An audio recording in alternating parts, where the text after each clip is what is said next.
පැය 24ක් ඇතුළත මගේ අවසන් කටයුතු කරන්න. කළුබෝවිල රෝහලේදී මරියසෙල්ගෙන් අවසන් ඉල්ලීමක්. රටම ආදරය කළ මරියසෙල්ට කළුබෝවලදී සිදු කනගාටුදායක පුවත මෙන්න.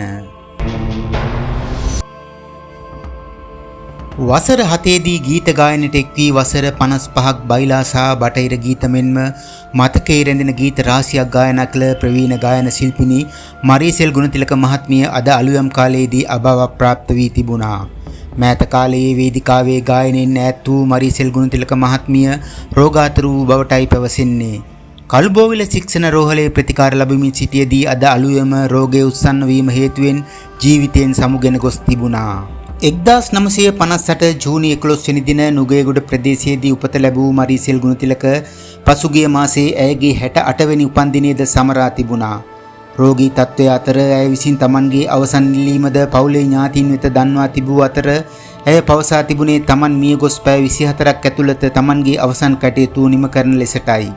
ඒ අනුව ඇයගේ අවසන් ඉල්ලීම ඉටු කරන බවටයි පවුලේ ඥාතීන් වැඩිදුරටත් පවසන්නේ.